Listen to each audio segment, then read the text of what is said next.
And we are live to begin Season 2 of Hippity Hoppity, Get the Fuck Off My Property.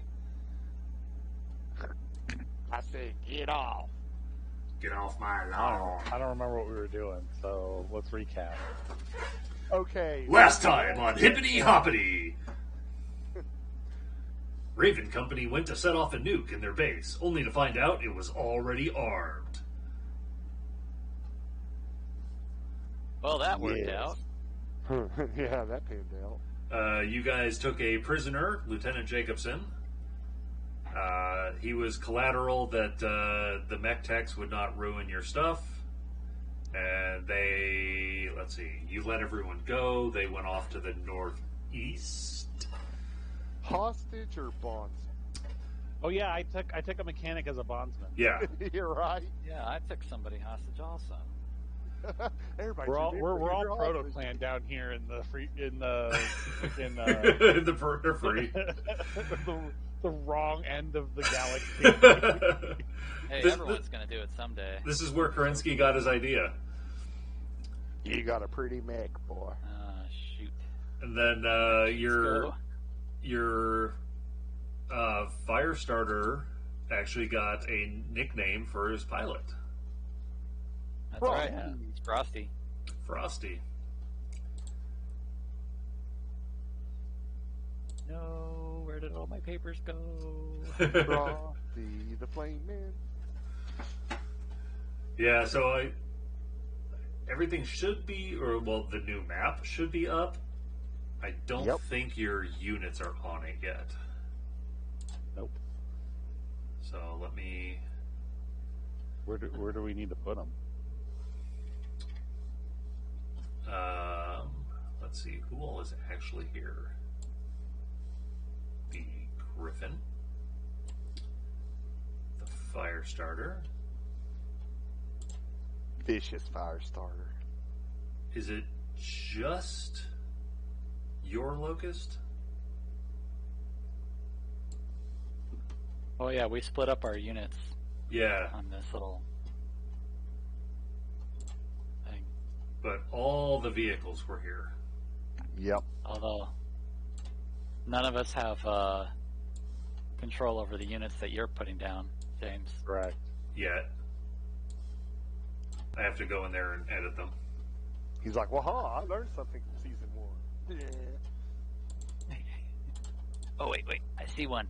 I see one of my character sheets. Alright. That's one. Here's two. Yes. Oh, you're looking for your physical. Oh, did I? It also helps if I put them on the token layer and not the map layer. Turn left at the Griffin. Learning new things for season 2. Oh god. Oh god. Oh, what did I do? I don't know how far I can move in a turn. It'll be different on this map. This map, I'm trying something different. Scale change? Yes, scale change. I'm trying to find the right balance of scale for this game's core movement and range system.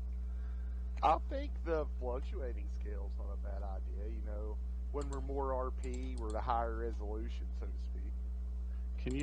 Can you rescale my token? It's right over here.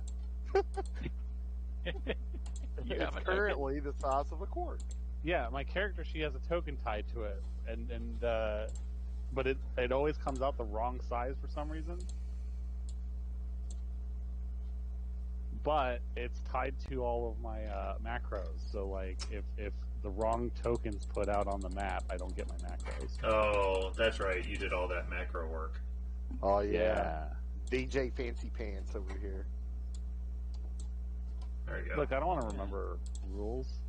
It's like I don't have time for that.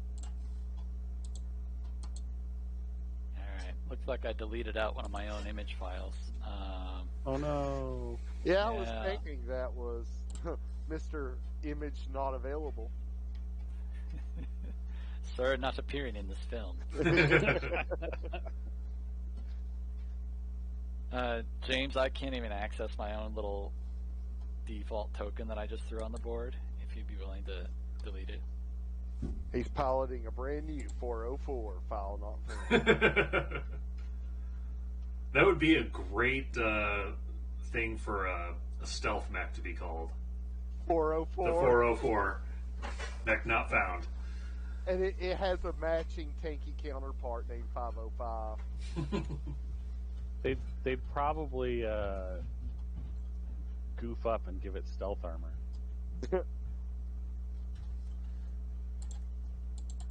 Alright, so let's see. This. What is this? I think this is the Scout. Who drives the Scout? Makes me think of the guy that made the mistake of getting a license plate that read null. Anybody familiar with that story?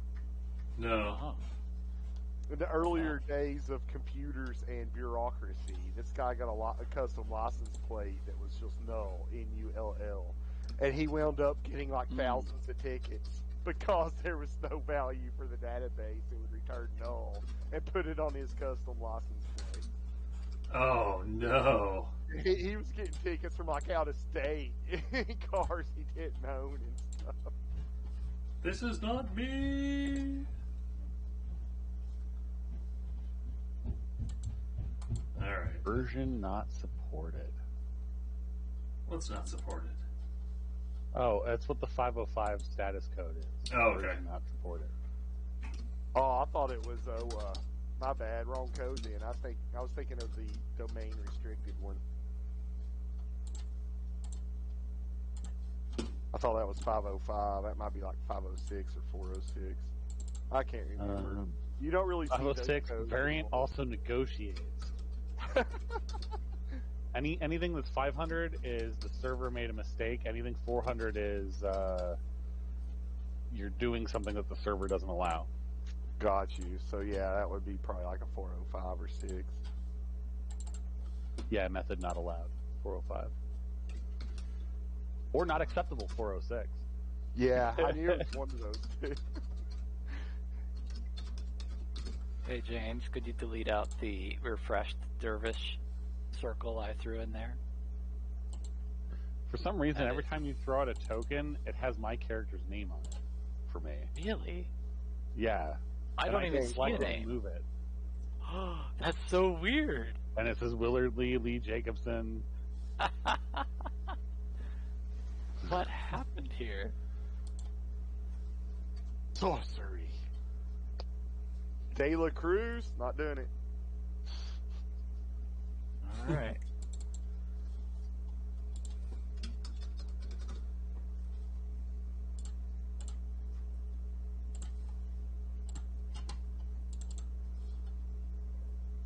Okay.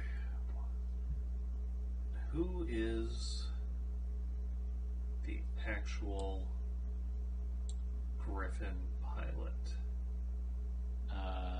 The Griffin Tyr? pilot is Richard. Richard Tyre the Tyre. Fourth?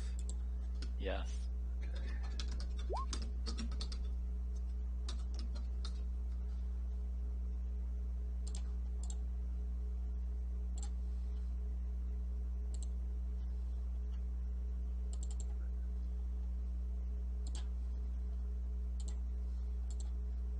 There. Now everyone should have a unit that they can control.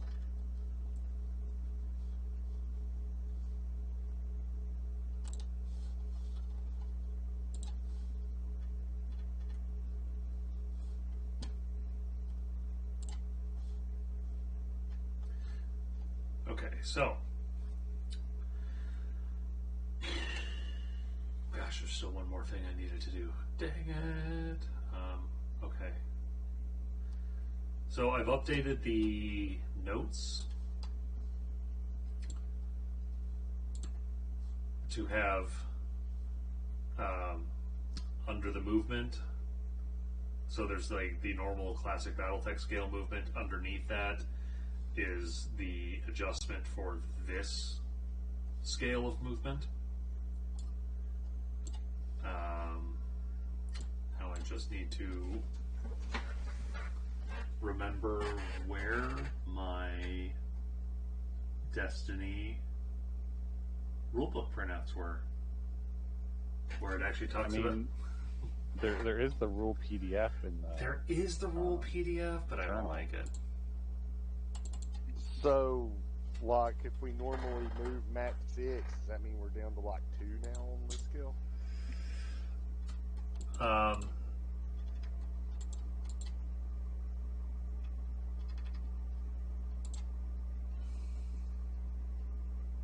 Something like that.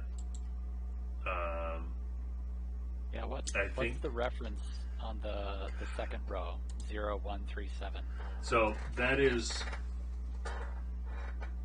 how many hexes is equal to that range bracket. Yeah, that's kind of how I was figuring out what a movement might be. Yeah, so 1 hex is short range, 3 hexes is medium range, 7 hexes is long range. And then you're compacting the range. Yes. Of the scale. Yeah, so that it can be a very high level, large battlefield. And then somewhere in the actual book, it talks about how much movement value it takes in order to change between the different ranges. And that is what I am not sure where it is. I didn't think to double check my physical stuff when I was getting ready to play this game, because it's been a while. So I'm back at my bookshelf right now. I think this is where my printouts are. Let me see. Yeah, this is looking right. Yes, okay, here we go. So yes, on all your character sheets you have the movement value that is in the, it's like half of what the hex's value would be. Yeah, it's like a movement of 4 for my locust. Right, okay. Yeah, it's all 3s for mine. So yes, to move from point blank to short range takes 1 movement. To move from short range to medium range takes 2 movement. To go from medium range to long range takes 3 movement. So yeah, that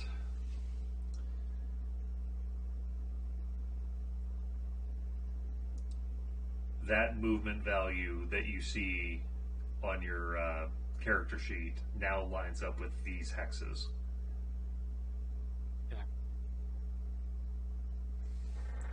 Okay, so if I'm moving my full movement, I move 4 hexes. Yes. Okay.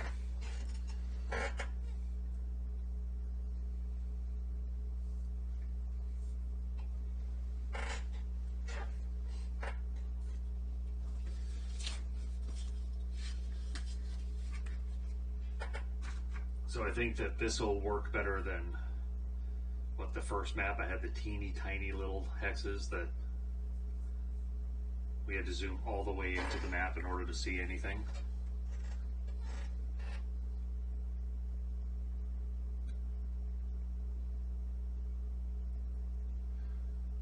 Now, full speed ahead. 1, 2, 3. Why are you going back into the base? Oh no! That's Well, where the that's nuke you have us is. facing. Cool. I forgot. Wait, I forgot my keys. You don't hug the nuclear device. I left a picture of my sweetie in there.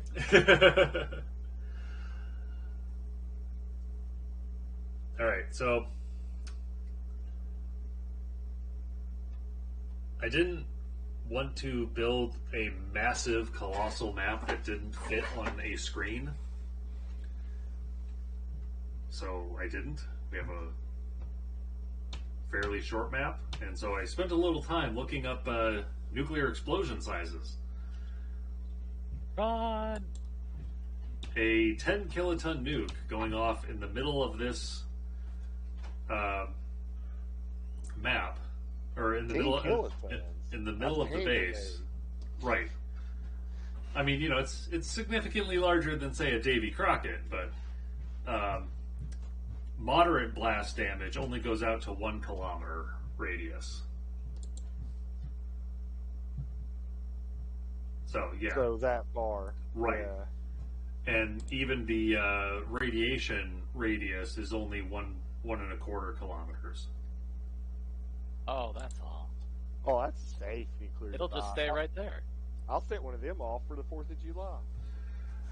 Right, like, I'm looking at, because I did reference how big I made the base in the previous map, and I'm looking at, the way it was arranged in the topography, and I'm like, oh, 10 kilotons is actually like the perfect size of nuke to just wipe out this base and nothing else.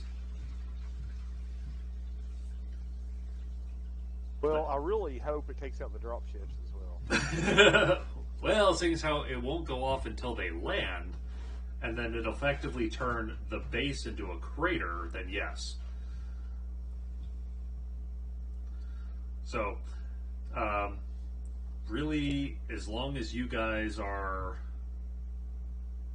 outside, staying in your vehicles and outside 1.5 kilometers, you're fine. And don't go to the northwest, because that was the direction that the prevailing winds were blowing. Dun dun dun. So yeah, just be outside of here.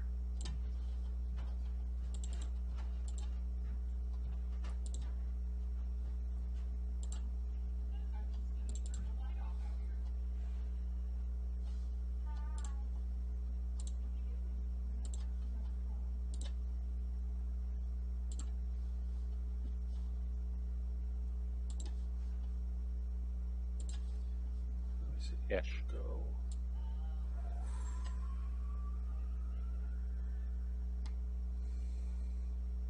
There's your minimum safe distance. Thanks. I'll just scoop my line. Dust off, nuke the site from orbit. It's the only way to be sure. Yep. So, go ahead and position yourselves wherever outside of that range you want to be. And let's walk through the narration. Like, what are you guys discussing this? Well, I guess you guys have some pretty steep cliffs to the left and right as you move down the road. You're able to. Our goal to eventually link back up with the rest of our group, so we probably want to be heading westward so that we can eventually loop back up north. I agree. And you also just asked me how far I wanted to be from a nuclear detonation, and that is utterly the edge of this map. Yeah, I can't move my token off this map, so. Well, sorry, this map is the only one I made for today, because this is the narrative for today is the nuke. And I didn't have time to make multiple maps. It's alright. Alright, so you start to get this inkling feeling that you should stick around enough to, verify the effects of the nuke. I'm just going to stay facing away from where it's going to be until after it detonates. Because I don't feel like going blind. The Prowler wouldn't be too bad for that, John. No, it wouldn't.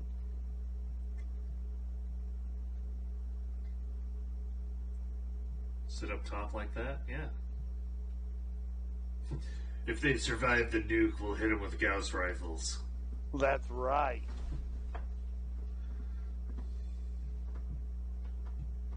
Salazar loves the drifting. Alright, then my units will cover that other road so that nothing else coming up from the south. just to make sure. Yeah. Right. And then, who actually has Lieutenant Jacobson with them? Because it's listed as being Tyre's prisoner, but Tyre's where? prisoner. Are you just like strapping him to the front of your LRM-15 launcher and saying, "Hope I don't have to use it"? He's in my prison cell. Is that heat I sink? mean, I got my mechanic duct taped to the back of my seat.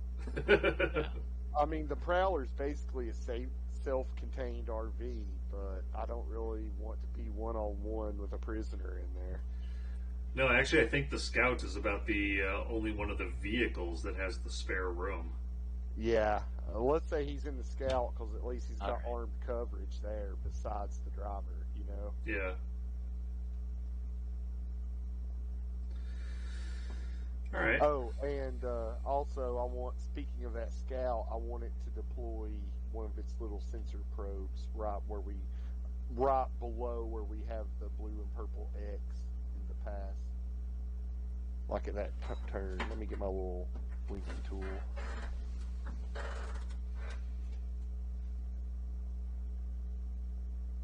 Right there. Okay. And that should be line of sight for everything to be relayed. I've got a sensor probe there to verify things. Yeah, I mean, even up on the hill where the Prowler is, the Prowler has decent line of sight over most of the base. Yeah, but longer range is always nice. Yeah. Yeah, and where that probe is, it'll give you line of sight for everything else. All right. So it takes you guys, just a couple minutes to scoot down here. It's not all that far. You set up, you're all hidden. Well, I guess the firefighters aren't hidden. Their visual line of sight from the one corner of the base. Yeah, I guess. But you're far enough away that you'd have time to react to anything. All right.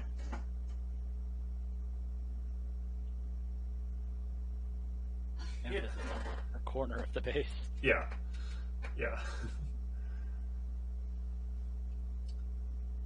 And I guess, from 3 kilometers away, a mech isn't all that big.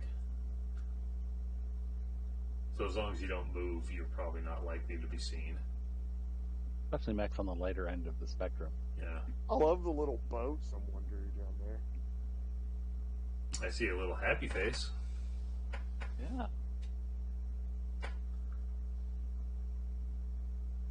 Man, I honestly thought that no one would notice those things so quickly because, I tried to be as far off on the sides as possible. I've got my map zoomed out. I can Me see the whole too. thing. It's hard to sneak stuff like that past me. Oh, there's the boat. It was hiding behind your guys' little tokens in the bottom. But not the Game Master. Good to know.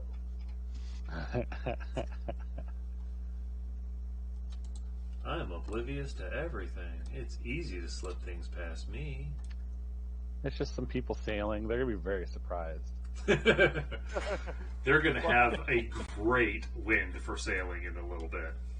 Like in the Expanse TV show, the dude bird watching on the beach of Africa as the rock falls from the sky and hits the ocean.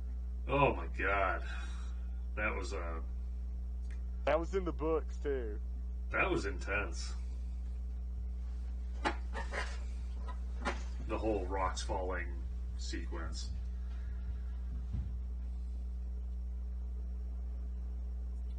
All right, gentlemen. While we're waiting around for countdown here, hopefully a massive win on our side. Why'd you all enlist?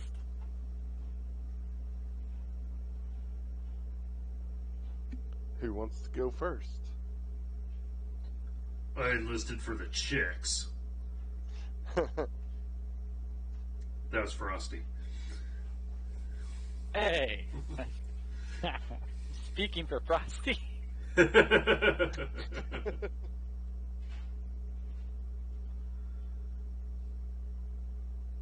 That's right, Frosty. The chicks always dig a guy with a scar. That's right. Now, burn marks, on the other hand, they might not like as much. It's never been the same since I lost my left ear. Well, thank goodness you got that replacement, but it just doesn't look the same. I know, it's the wrong size. Makes me look like an ogre. Hey. Some chicks dig ogres. Always wondered what you would get if you crisscross Shadow Tech.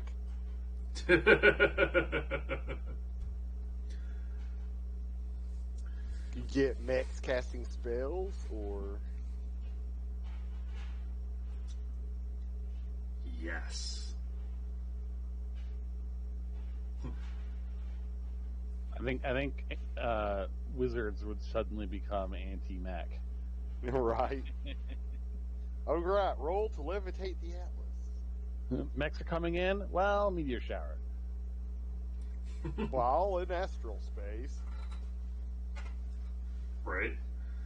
Sorry, the nearby LRM fire has disrupted your trance and you're pulled out of astral space. The elvish netrunner is going for the locust. And then What did they call him in Shadowrun? It was something else. Deckers. Anyway, that was it. Yeah. Anywho, so no one's going first. I guess De La Cruz will go. I did it for the politics. Politics? You don't strike me as a very political guy. No, I'm not, but my family is. It was just a means to get a little bit of prestige.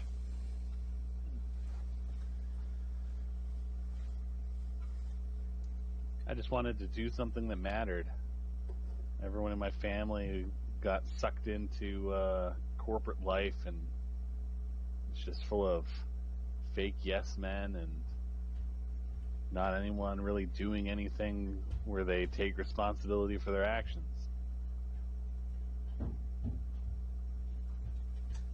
Fair enough. Rough world out there. My family was academics mostly.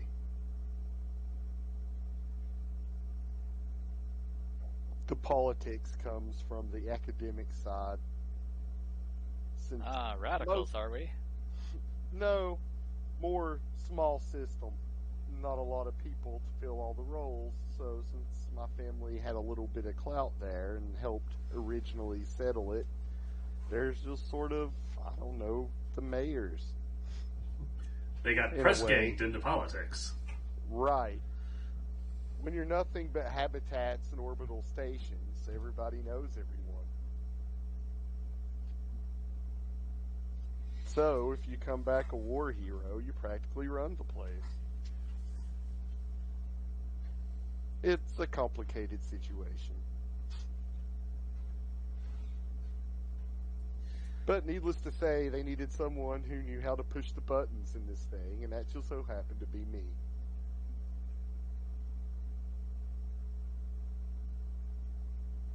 The last time the Star League mowed the grass, so to speak, my family bore the brunt of that.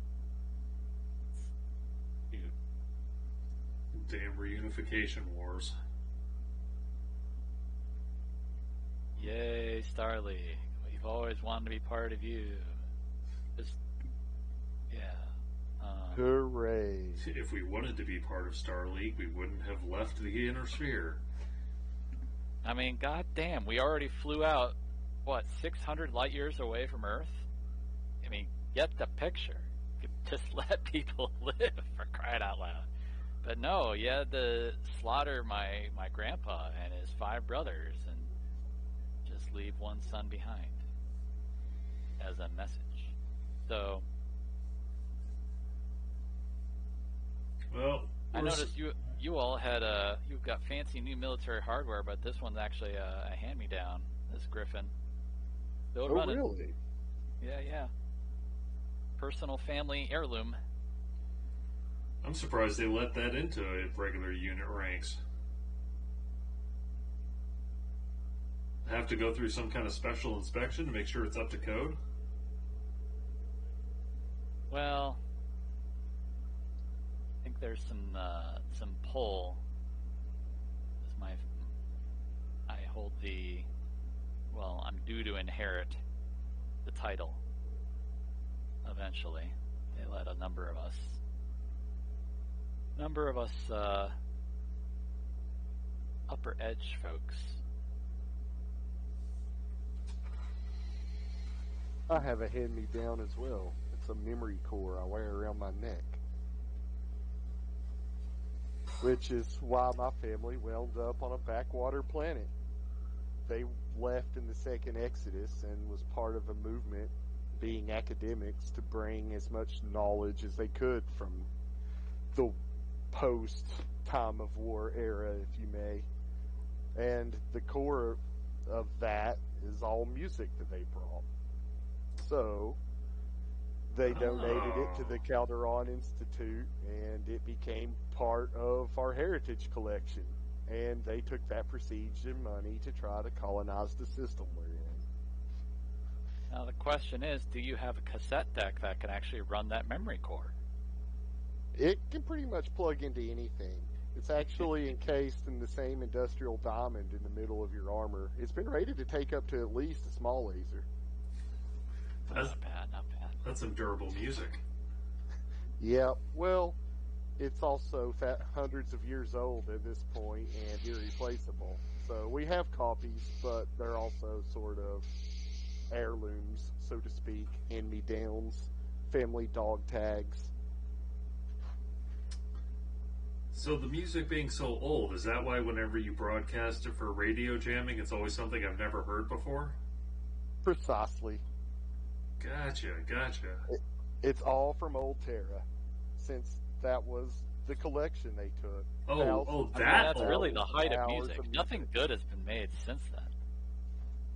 We're inclined to agree, but to be honest, sealed habitats have poor acoustics.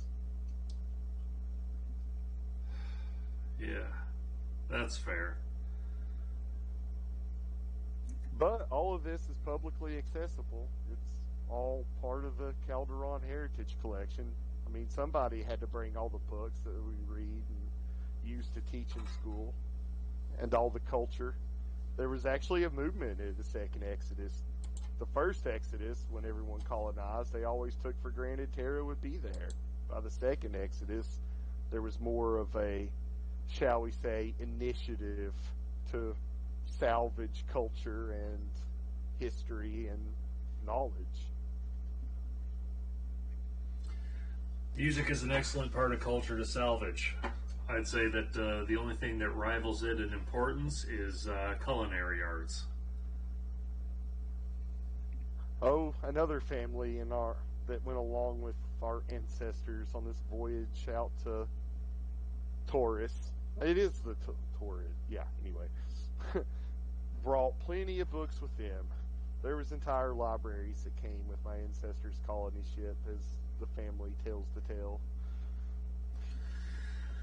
Yeah, at least with music, you can kind of play it anywhere. With culinary arts, you're kind of limited to either what supplies you can get shipped onto a planet, or what the biome allows you to grow, or you have to deal with whatever the native flora is.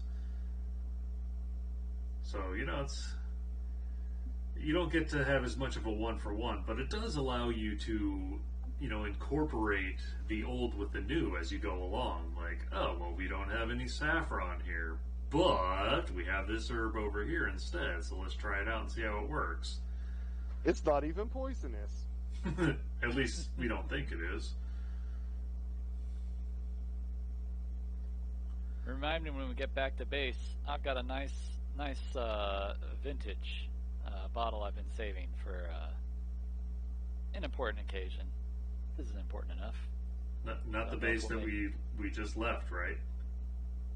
No. I kept it over in other place. Our backup place. Oh, good. It's on my character sheet. Damn it. It's in your cockpit. That's right. Your bondsman is Got a drinking it whole right box. now. Oh no, that's right. We put him in the back of the Scout.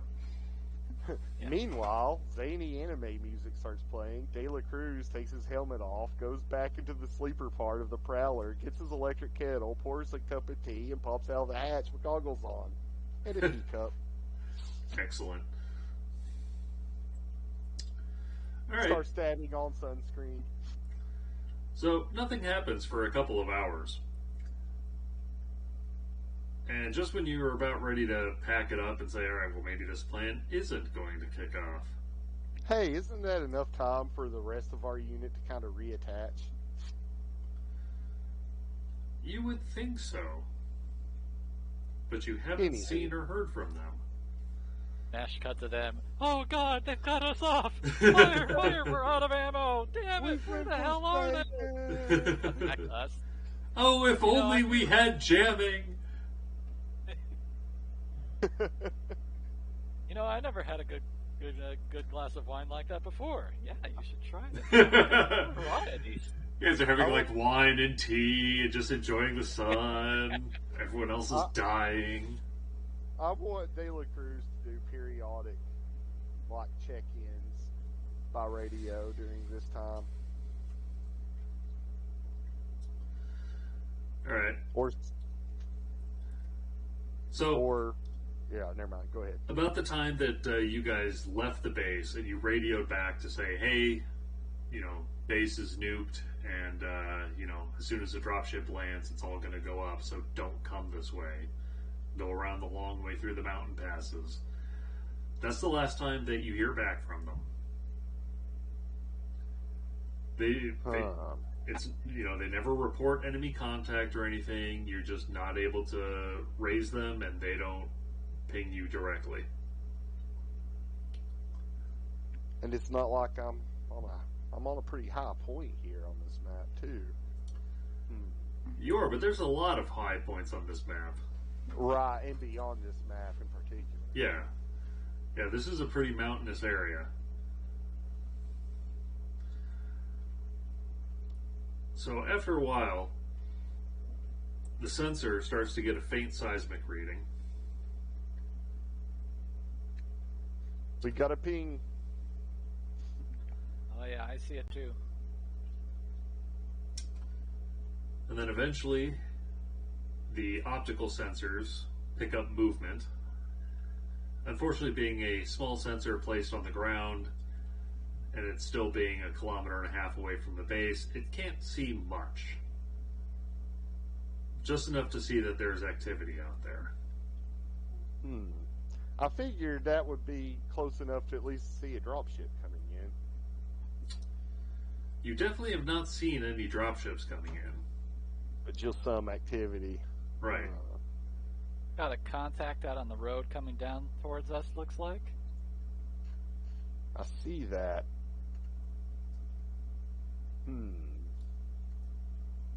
I'm going to, I should definitely be in radio range for this. I'm going to radio. You there, state your intentions. Make a perception check. What is my perception? Okay. Be 2d6er plus 4.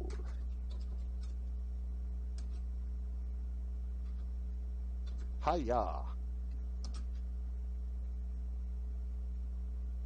right, you beat the easy difficulty check. Yeah. When you like start, a bitch. when you start hearing about the movement on the road, you cast a glance up the valley. You realize that the movement's not on the road; it's movement that's happening within the base, and it's just being seen through the gate. So, unfortunately, the sensor really is far away in a manner that makes it hard for it to detect anything of detail. I'm going to start having Salazar run cautiously up the road.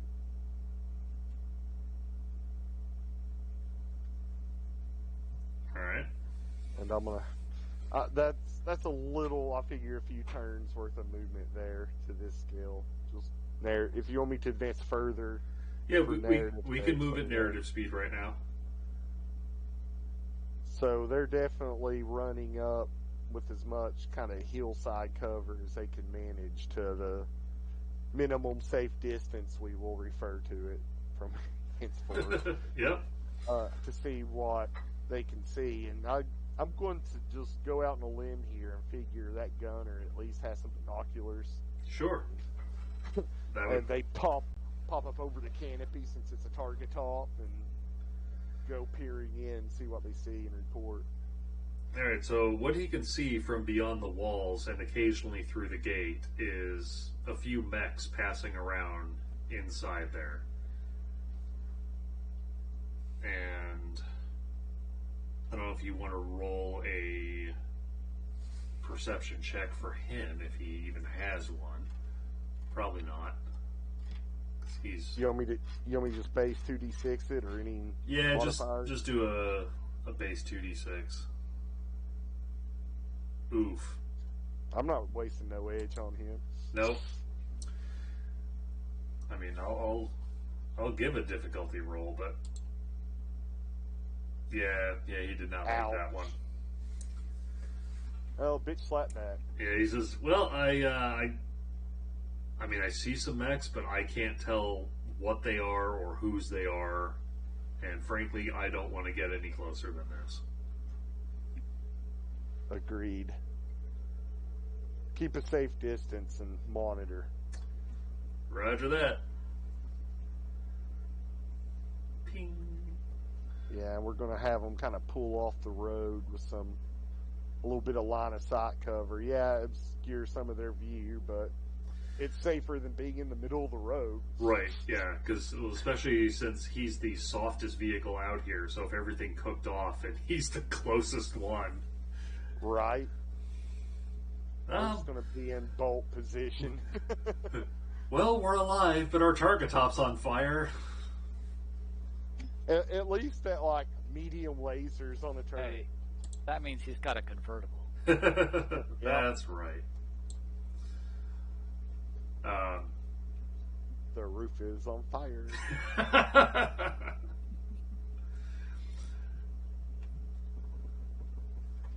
All right. So, a few minutes after the activity inside the base begins, De La Cruz, I presume that you are, as usual, monitoring wideband comms. Oh, yeah. That's like his favorite pastime. He loves listening to Red X on CBs in particular. All right. So you notice you did not get an outgoing comm signal, but you do have an incoming comm signal from orbit. I'm going. Roger that. Understood. Base is secured. We are inbound for landing. I'm pretty sure whoever's in that base is not friendly. Salazar, pull her back.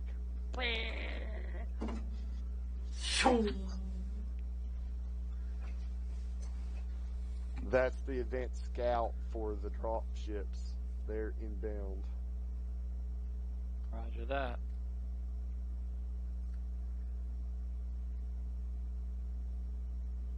I have to wonder what happened to our friends. Someone give me a tactics roll.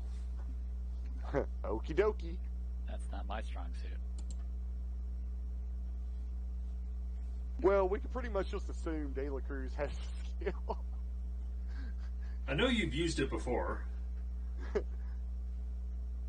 Oh, just missed it. Do I want to use that edge? You know, I'm really starting to think I might up that edge skill at some point. Or attribute.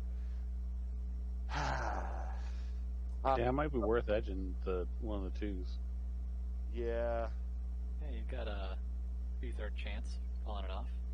but then again, is it worth using it this early? I think I'll pass. I'll just fail it.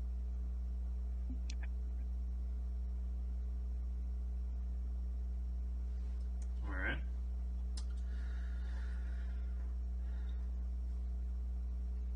So a few minutes after you hear the radio call, your sensors pick up a thermal anomaly as two Overlord-class dropships start burning towards your position, deorbiting towards your position. Dropships inbound. If you don't want to be seen from above, hide in some bushes. Or duck underwater. Quack.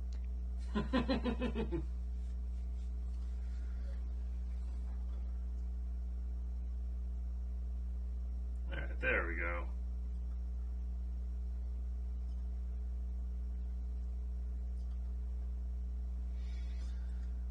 Alright, so you get to, well, I guess the Hussars are the only ones who have a view of this. Everyone else has their backs to mountains.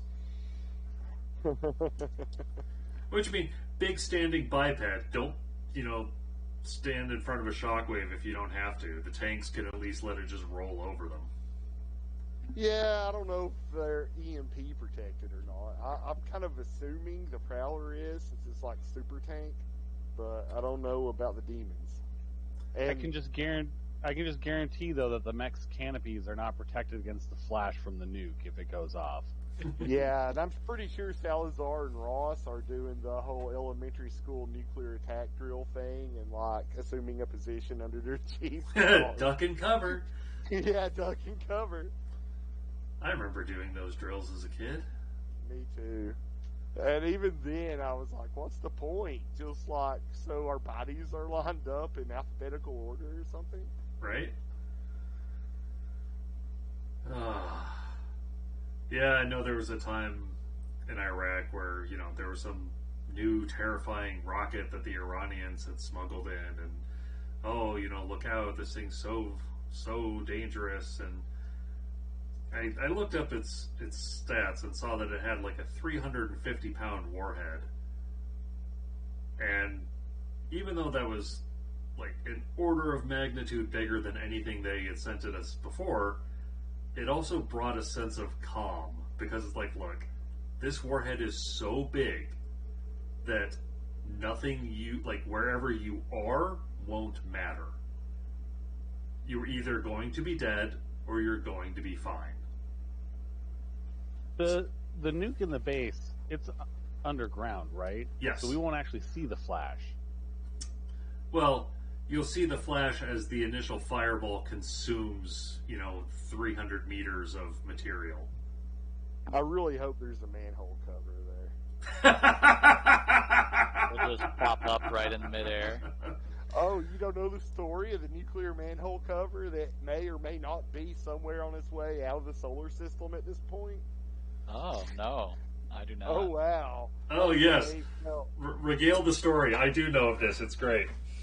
okay, well, I'll try to make it brief so I don't eat up all our game. You can watch YouTube videos on this. Back when we first, the nuclear limited test ban, when we made all the nuclear tests go underground, Yep. the U.S. was the first to pioneer this.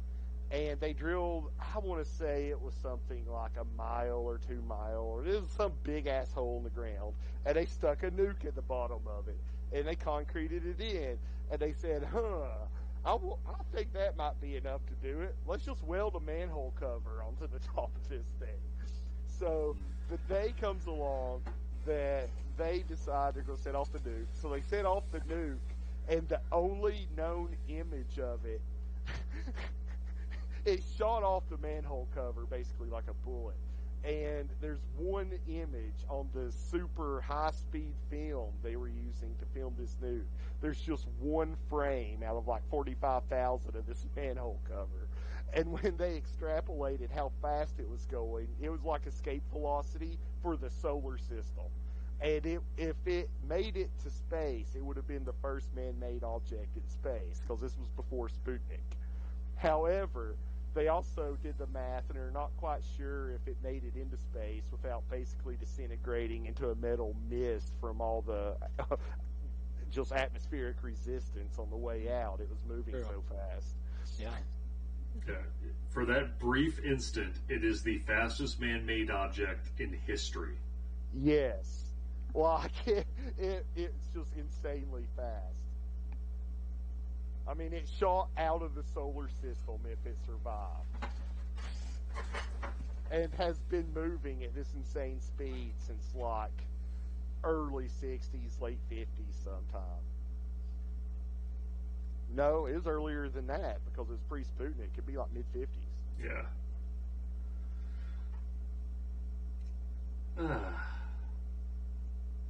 Where were we? Oh, yes, that's right. Anywho, Incoming dropships. All right. So you watch as the giant ovoid craft come in, bottoms ablaze with thrusters. As they come down, you can actually start to feel the ground shaking even from this distance. They start to pass, the bottoms of them start to pass below the wall of the base. And then everything is consumed in white light. Those of you who have your backs to everything see the far walls of canyons light up bright, and then the bright light dims. Within a couple of seconds, a thunderous boom rolls over, and De La Cruz smiles from a cup of tea. yeah, the hussars up on the hill, sitting inside their tanks, watch as a small mushroom cloud rises up over the hill, rises, up into view from the valley, and as far as like the fork in the road that's here, ping. It's just everything back from there is just blasted dust that was kicked up from the shockwave. The topography seems to have done a fantastic job of keeping everything contained. As the mushroom cloud begins to rise,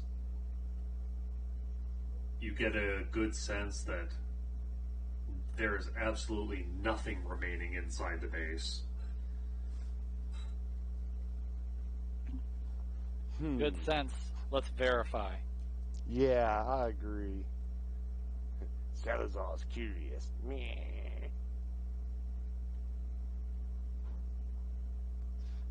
Take it out of their duck and cover, crawl back to the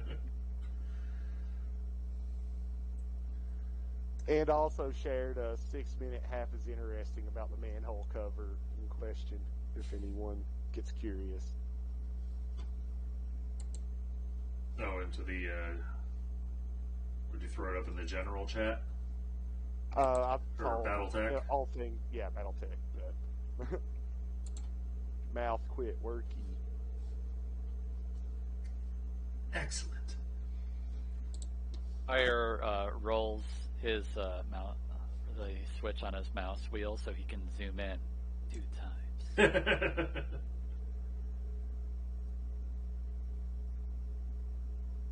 That's better. Now I can see targets far away. Now enhance. Enhance, yes. The wonders of the 31st century. Or wait, no, we're in Yeah, we're, I'm clear like wrong war. Plantech. The wonders of the 28th century. Yeah, we're playing Battletech, a game of 28th century combat. That's right. Nukes galore. Yeah, Ameris and Golden Corral still around. That's right. Not for long. So you can see from there that even the majority of, like, the perimeter wall is reduced to something that's, maybe knee high. And there's just a massive crater that takes up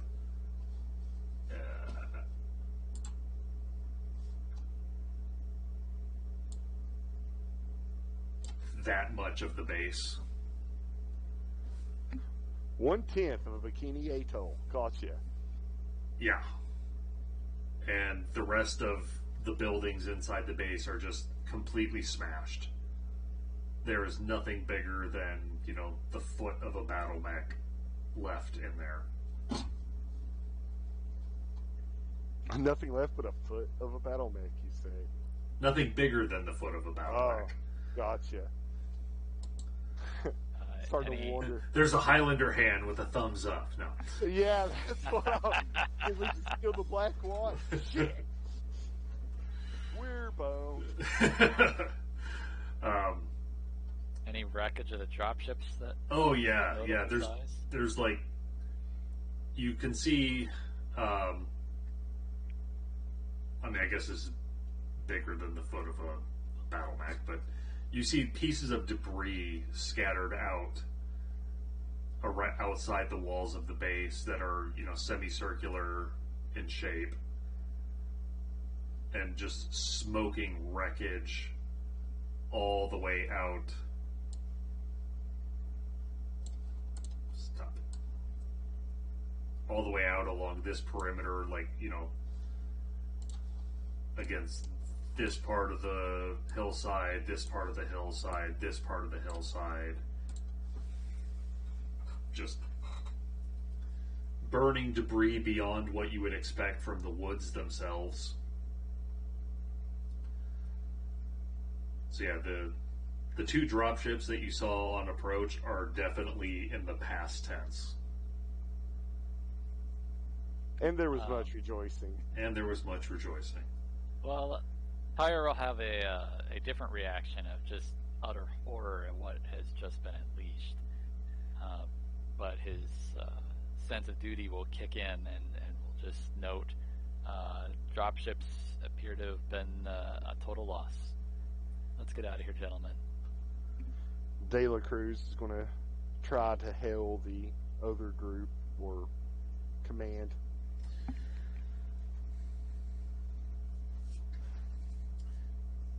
Your comms are a bit staticky at the moment. Yeah, I figured they would be. Yeah, there's still just a lot of charged particles in the air.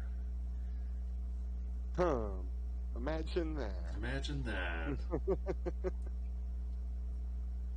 As the static begins to clear, the first thing you hear is a frantic calling out. Come again. Battle Group Zeta, report. Battle Group Zeta, report. Are you still there? What was our battle group designation again? You guys are Raven Company. That's what I thought. I just pulled up the chain of command. I was like, that's not us. Yeah. Let's get out of here. They send fighters to... You take a moment and realize that the frequency that's coming in over is one of the enemy's encrypted frequencies that you've gotten the codes for. I need a moment to ponder this. I'm also going to inform everyone else that I've intercepted an encrypted enemy communication looking for Zeta Company. They've still got someone up out there. I'm sure they do. They still had the other dropship from the first encounter we had earlier. Or at least what's left of it. Yeah, we're getting into the evening of getting the a first wacky day. sense of time now.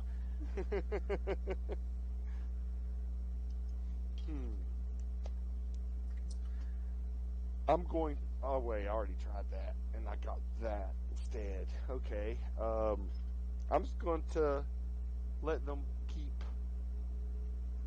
hunting. I'm not going to antagonize them or give them anything they can possibly triangulate. Okay. The sun begins to set. Hit and run, De La Cruz. We did the hitting. Now it's time to run. Yeah, I concur, but I'm deeply concerned about our cohorts. Oops, I didn't want to move the... Contact! Right behind me! It's a probe! It's attacking us! It's getting me from behind. When did the aliens get here? Alright. So you guys are heading off down the Southwest Passage. Yeah, hopefully that'll bump us into our teammates.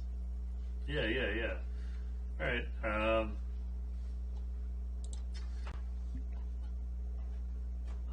wonder.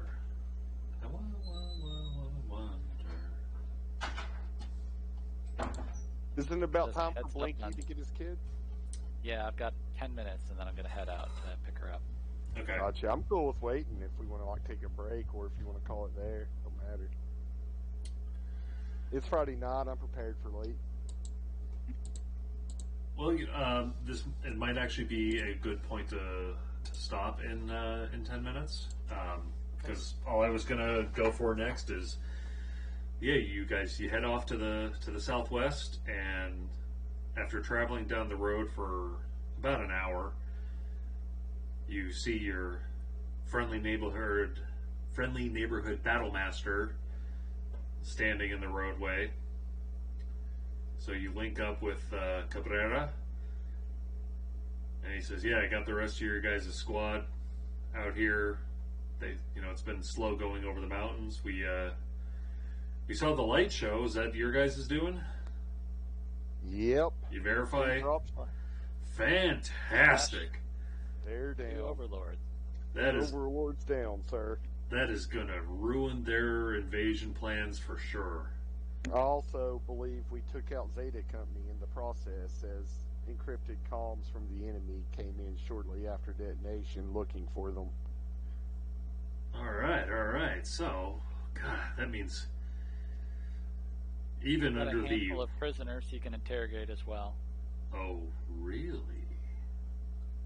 Engineers and technicians that were inspecting the base for equipment to repair their busted dropship.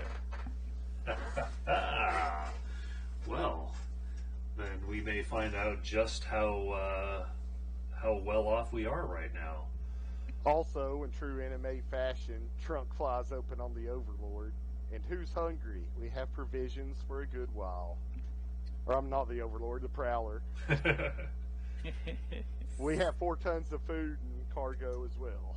Oh, fantastic! We'll be able to use that to set up a forward base of operations out here in the sticks that we can use to harass what's left of the enemy.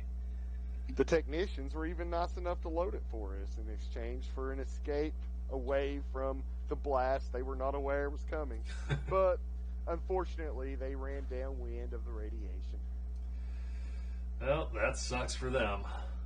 Somewhere, everyone knows that the pilot, Frosty, is frowning mightily for leaving the technicians to escape. He had them surrounded. He really wanted roast pork. Flamethrowers. Instead, he got to see the ultimate flamethrower.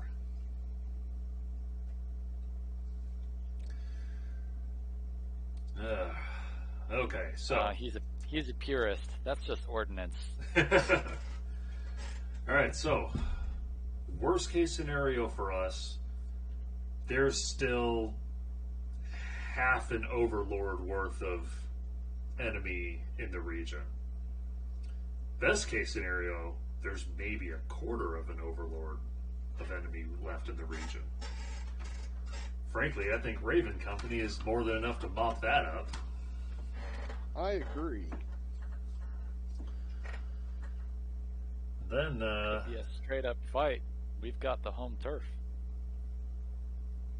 well, there's no point in ever doing a straight up fight if you can be a sneaky bastard instead. Do I hear a distraction?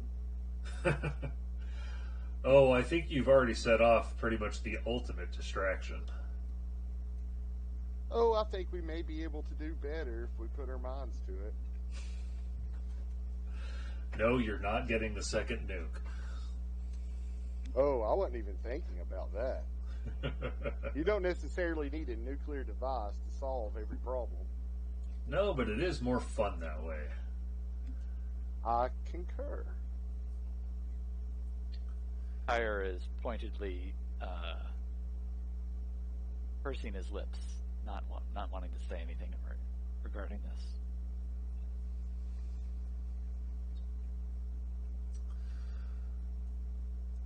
All right. So at this point, it is well into nighttime. What are your guys' plans for establishing a base camp for sleeping? Well, from what I understand, I can pretty much do it from my prowler, so You can, yes.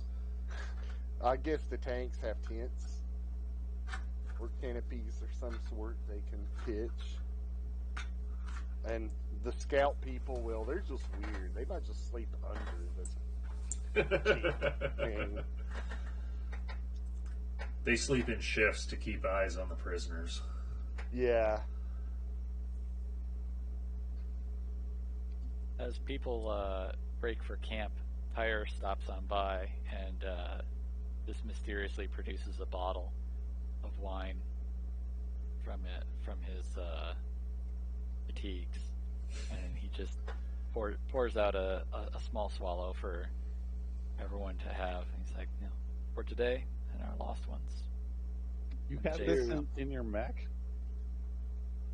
I keep them around places. Oh man! Hopefully in bubble wrap. I hope in like a cooler. Yeah. It's red wine. It's fine. My wine. But if it gets shaken up too much, it practically turns to vinegar. So I'm kind of curious. Yeah, me too. Like, what is like? How well did this wine keep in his mech? Like, that's... you questioning how well I keep my wine? This is from my family vineyard.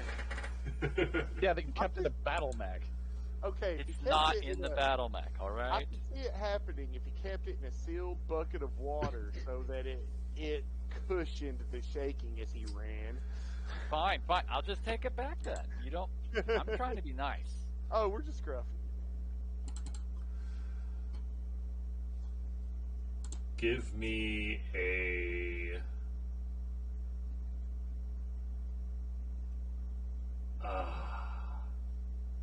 I'm going to call this a leadership role For who?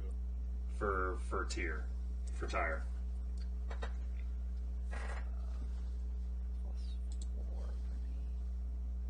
Yeah. Would this be opposed in any way if anyone else in the group had a leadership skill? No. Okay. Or resisted, I should say. You cannot beat me. We all have leadership skill. All right. I'm gonna reuse my edge and reroll the 1. Oh.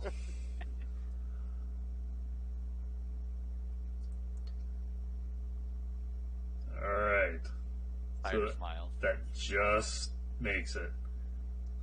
The wine is good. It was not ruined by all the shaking and stomping and nukes. By the power of your leadership, you kept this wine in good state. It even survived a nuclear detonation. I'm impressed. Damn, Tyre, I gotta say, I'm really liking your battle mech wine. Yeah. At least it's better than toilet wine. Hey, The, leaves me with the grapes. Well, it didn't say anything about a little grapes. bit at it being called battle mech wine, and he just smiles back and he says, "That'll do. Thank you." Yes, the Griffin vintage. The Griffin wine, nuclear vintage. An excellent year. It's the escaping neutrons that give it that just je ne sais quoi. Just don't drink too much, it'll give you cancer. Yeah, you might not want the dust near it, strontium 90. A little will put hair on your chest. A lot will make your hair fall out. No, it'll just keep adding more hair. That's right. That's how it works. Till you become a super mutant.